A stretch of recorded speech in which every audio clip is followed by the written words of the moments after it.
आज हम नाउन के बारे में थोड़ा डिटेल में जानेंगे। आइए शुरुआत करते हैं। सबसे पहले इसकी डेफिनेशन देखते हैं। नाउन होता क्या है? जैसा मैंने आपको बताया था, किसी भी प्राणी, जगह या वस्तु के नाम को संज्ञा कहते हैं। पिछले वीडियो लेक्चर में मैंने आपको यह बताया कि जब हम कहते हैं प्राणी, तो इसका मतलब है चाहे कोई भी व्यक्ति हो या कोई भी जानवर, किसी का भी नाम, किसी भी सजीव का नाम। सजीव कौन होता है? जिसे हम प्राणी कहते हैं। किसी भी जगह का नाम या किसी भी वस्तु का नाम क्या है? संज्ञा है। एग्जाम्पल्स आपके सामने हैं।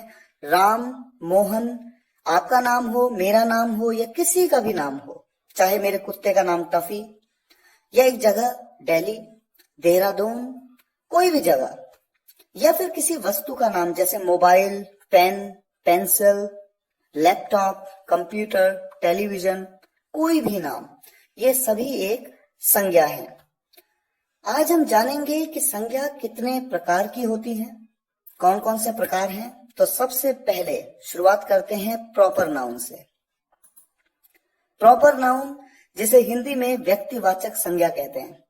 किसी भी प्राणी का नाम, स्थान का नाम या वस्तु का नाम एक व्यक्तिवाचक संज्ञा है, यानी एक प्रॉपर नाउन है। एग्जाम्पल्स जैसा कि पहले भी बताया गया है, राम एक व्यक्ति का नाम है, ये एक संज्ञा है। टफी एक प्राणी का नाम है, एक कुत्ते का नाम है, मान लीजिए टफी, तो ये भी एक प्रॉपर नाउन है। देहरादून एक जगह का नाम है, ये एक प्रॉपर नाउन है। पार्कर पेन, देखिए पेन तो है लेकिन पार्कर पेन है, पेन का भी एक नाम है पार्कर, ये एक वस्तु का नाम है, तो ये भी एक प्रॉपर नाउन है। इसी तरह से उषा फैन, फैन का भी देखिए एक नाम है, क्योंकि फैन भी कई अलग अलग कंपनीज के आते हैं। उषा फैन, जब मैंने फैन का भी नाम लिया तो वो भी एक प्रॉपर नाउन है। इसी तरह से अयांश एक व्यक्ति का नाम है, ये भी एक प्रॉपर नाउन है। तो कोई भी नाम आपके सामने आया तो आप समझ जाइए ये एक प्रॉपर नाउन है। इसी तरह से दूसरा प्रकार है कॉमन नाउन, जिसे हिंदी में हम कहते हैं जातिवाचक संज्ञा। Class of a person, place और थिंग, किसी भी प्राणी, स्थान या वस्तु की जाति का बोध। जातिवाचक संज्ञा, देखिए इसे इस तरह से समझिए। एग्जाम्पल के तौर पे एक एग्जाम्पल है मोबाइल।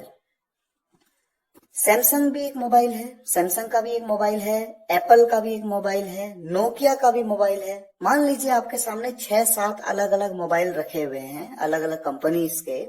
इन सभी की जाति क्या है? इन सभी की क्लास क्या है? इन सभी की क्लास है मोबाइल।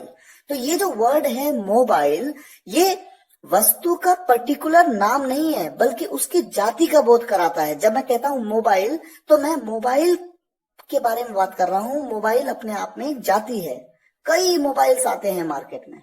इसी तरह से मान लीजिए, इसे और बेहतर समझिए। मान लीजिए आपके साथ में 4 लड़के बैठे हैं, एक है राम, एक है श्याम, एक है मोहन, एक है रोहन। देखिए चारों में क्या कॉमन है? चारों के चारों क्या है? बॉय हैं, लड़के हैं।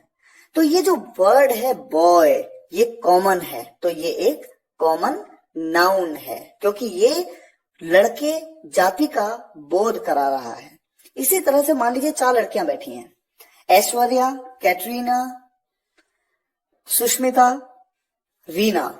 ये 4 लड़कियां बैठी हैं। इन चारों में क्या कॉमन है? ये चारों की चारों लड़कियां हैं, यानी चारों क्या हैं? गर्ल। और गर्ल ये जो वर्ड है, ये कॉमन वर्ड है चारों के लिए, तो ये जो वर्ड है ये एक कॉमन नाउन है, जिसे आप जातिवाचक संज्ञा कहते हैं। इसी तरह से कई और एग्जाम्पल्स आपके सामने हैं। इन्हीं चीजों को आप इसी तरीके से रिलेट कर सकते हैं। Man, woman, toy, bag, fan, brother, state, city, इसी तरह के बहुत सारे एग्जाम्पल्स हैं। फॉर एग्जाम्पल सिटी की बात करते हैं। आप कहेंगे कि सिटी जो एक वर्ड है, ये जातिवाचक संज्ञा कैसे है? क्यों कह रहे हैं हम कि ये कॉमन नाउन है? देखिए आपके सामने 4 सिटीज के नाम लिखे हैं, देहरादून, दिल्ली, मेरठ, मुंबई। चारों में क्या कॉमन है?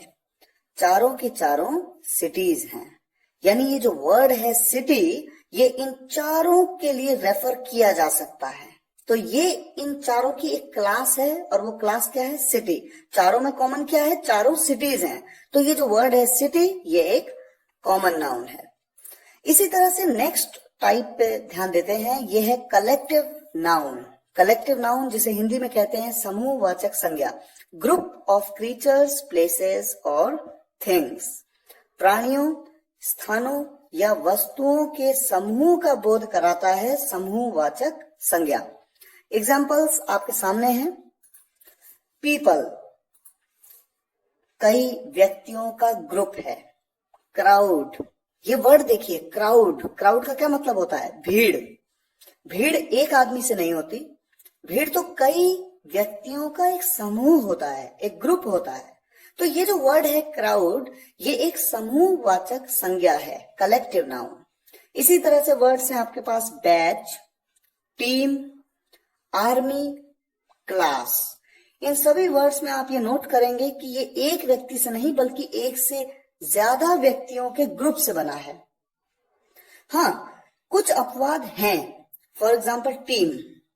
देखिए होता क्या है, हम सोचते हैं कि मान लीजिए क्रिकेट टीम की बात करें, क्रिकेट टीम में 11 खिलाड़ी खेल रहे हैं, कुछ खिलाड़ी बाहर एक्स्ट्रा में भी बैठे हुए हैं, इन सबको मिलाकर के बनी एक टीम। कोई गेम ऐसे भी होते हैं जैसे बैडमिंटन फॉर एग्जाम्पल, सिंगल, जहां पर केवल एक प्लेयर है उस टीम का हिस्सा। लेकिन फिर भी आप ये मत भूलिए कि भले ही खेलने वाला एक ही व्यक्ति है, लेकिन फिर भी उसके साथ में कई सारे लोग इन्वॉल्व हैं एक टीम की तरह। तो जरूरी नहीं कि टीम एक से ज्यादा व्यक्तियों की हो सकता है एक व्यक्ति भी हो, लेकिन फिर भी ये जो वर्ड है टीम, ये एक से ज्यादा व्यक्तियों को रेफर करता है, इसलिए इस वर्ड को कलेक्टिव नाउन कैटेगरी में माना जाता है। इसी तरह से नेक्स्ट नाउन आपके सामने है मटीरियल नाउन, पदार्थवाचक संज्ञा। Material noun denotes the name of a material. किसी भी पदार्थ का नाम एक पदार्थवाचक संज्ञा है। पदार्थ क्या है? एग्जांपल्स देखिए, सोना, चांदी, तांबा, ग्लास। लकड़ी, लकड़ी भी अपने आप में एक पदार्थ है। पत्थर, ये भी एक पदार्थ है जो जमीन में पाए जाते हैं, ये सभी पदार्थ हैं। तो इन्हें पदार्थवाचक संज्ञा यानी मटीरियल नाउन की कैटेगरी में रखा गया है। एक और टाइप का नाउन है एब्स्ट्रैक्ट नाउन, भाववाचक संज्ञा। बहुत ही इंपॉर्टेंट टॉपिक है। A noun that refers to a thing that does not exist as a material object. इसका मतलब क्या है? ऐसी हर वो चीज, किसी भी चीज को दिया गया एक नाम जिसे हम छू या देख नहीं सकते, वो सब एब्स्ट्रैक्ट नाउन कैटेगरी में आता है। Example, honesty. देखिए ऑनेस्टी, इसको ऑनेस्टी मतलब ईमानदारी, एक नाम दे दिया गया ईमानदारी। लेकिन क्या इसको आप किसी और कैटेगरी में रख सकते हैं? क्या ये किसी व्यक्ति, किसी वस्तु या किसी स्थान का नाम है? क्या ये किसी व्यक्ति, वस्तु या स्थान की जाति का बोध कराता है? क्या ये व्यक्तियों, वस्तुओं या स्थानों के ग्रुप का बोध कराता है? या फिर ये कोई पदार्थ है? नहीं। तो ये क्या है? ये एक एब्स्ट्रैक्ट नाउन है। कोई भी ऐसा नाम जिसे आप छू या देख नहीं सकते, उसे एब्स्ट्रैक्ट नाउन कहते हैं। एग्जाम्पल आपके सामने और भी हैं। लव, लव मतलब प्यार, ये भी एक ऐसा नाम है। एक कुछ भावनाओं को ये नाम दिया गया है जिसे आप छू या देख नहीं सकते, सिर्फ महसूस कर सकते हैं, बस आप समझ सकते हैं कि हाँ ये क्या है। Theft, hate, time, feelings, mathematics एक सब्जेक्ट का नाम है, सिर्फ एक नाम दिया गया है, छू या देख नहीं सकते आप उसको। एक्सपेक्टेशन, ये सभी वर्ड्स एब्स्ट्रैक्ट नाउन के एग्जाम्पल्स हैं। इसके अलावा कुछ ऐसे शब्द होते हैं जो संज्ञा व क्रिया यानी नाउन और वर्ब दोनों की तरह प्रयोग किए जाते हैं। ऐसे वर्ड्स होते हैं और ऐसे शब्दों में से कुछ शब्दों का उच्चारण तो ऐसा होता है कि संज्ञा में अलग होता है यानी नाउन में डिफरेंट प्रोनाउंस होते हैं और as a verb different pronouns किए जाते हैं। देखिए एग्जांपल, लव, ये एक ऐसा वर्ड है जिसे आप संज्ञा की तरह भी यूज करते हैं और वर्ब की तरह भी यूज करते हैं। जब इसका प्रयोग संज्ञा की तरह होता है, यानी एब्स्ट्रैक्ट नाउन की तरह, क्योंकि ऑब्वियस सी बात है कि ये नाउन है तो कौन सा नाउन है? Abstract noun. तो जब एब्स्ट्रैक्ट नाउन की तरह इसको यूज किया जाता है तो देखिए एग्जांपल आपके सामने है, लव इज लाइफ। यहां पर कोई काम नहीं हो रहा है। लव का मतलब है प्यार, प्यार जिंदगी है। यहां पर लव एक नाउन की तरह यूज किया गया है। दूसरे सेंटेंस में आई लव यू, यहां पर मैं तुम्हें प्यार करता हूं, प्यार करना, यहां पर love as a verb use किया गया है। तो यहां पर अगर आप देखें तो प्रोनाउंसिएशन बिल्कुल सेम है, love is life, I love you. लेकिन कुछ वर्ड्स ऐसे भी होते हैं जहां प्रोनाउंसिएशन थोड़ा डिफरेंट होती है। खैर, नेक्स्ट वर्ड पे आते हैं, शॉप। यहां पर भी प्रोनाउंसिएशन सेम है। वेयर इज योर शॉप, यहां पर बात कर रहे हैं दुकान की। दुकान एक नाम दिया गया है एक ऐसी जगह को जहां से कुछ बेच सकते हैं आप। ये दुकान, ये जो वर्ड है, देख नहीं सकते, छू नहीं सकते इस वर्ड को, ये ऐसा नाम है, इसीलिए ये एब्स्ट्रैक्ट नाउन माना जाता है।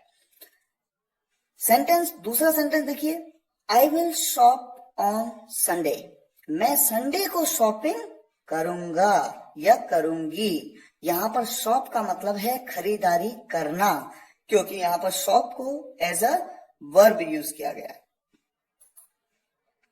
नेक्स्ट, अब आपके सामने एक ऐसा वर्ड है जिसकी दो अलग अलग प्रोनाउंसिएशन है। प्रोनाउंसिएशन का मतलब उच्चारण। देखिए, वर्ड है ADDRESS, एड्रेस। एड्रेस मतलब पता। और दूसरे तरीके में देखिए, यहां पर तो एब्स्ट्रैक्ट नाउन की तरह बोला आपने, एड्रेस मतलब पता, मे आई हैव योर एड्रेस। लेकिन दूसरा सेंटेंस देखिए, how do I address you, यहां पर इसे कैसे प्रोनाउंस किया गया? एड्रेस। एड्रेस का मतलब संबोधित करना एज अ वर्ब। तो जब एड्रेस को, जब इस पर्टिकुलर वर्ड ADDRESS को एज अ नाउन यूज किया जाएगा तो आप इसे प्रोनाउंस करेंगे एड्रेस, जिसका मतलब है पता। और जब इसे एज अ वर्ब प्रोनाउंस किया जाएगा तो इसे प्रोनाउंस करेंगे एड्रेस, जिसका मतलब है संबोधित करना। How do I address you, यानी मैं आपको किस तरह से संबोधित करूं। जैसे मान लीजिए किसी का नाम है फॉर एग्जाम्पल राहुल राणा, तो वो पूछ रहा है, जो व्यक्ति पूछ रहा है, how do I address you, कि मैं आपको राहुल कहूं, मिस्टर राणा कहूं, किस तरह से, how do I address you. इसी तरह से आपके सामने कुछ और वर्ड्स भी आएंगे। एक एग्जाम्पल के तौर पे मैं आपके सामने आपसे पूछता हूं कि इन वर्ड्स को आप किस नाउन की कैटेगरी में रखते हैं। एग्जाम्पल्स हैं life, friend, Salman, audience, society, water, public, science. 8 words आपके सामने हैं। सोचिए, लाइफ, ये किसका नाम है? ये क्या किसी व्यक्ति का नाम है, किसी वस्तु का नाम है, किसी स्थान का नाम है? क्या ये कोई ग्रुप का नाम है? क्या ये कोई पदार्थ है? या फिर क्या ये किसी जाति का बोध करा रहा है? नहीं, क्या है ये? तो अब देखते हैं कि ये सभी वर्ड्स कौन कौन सी कैटेगरीज में हैं। सामने आपके स्क्रीन पे है।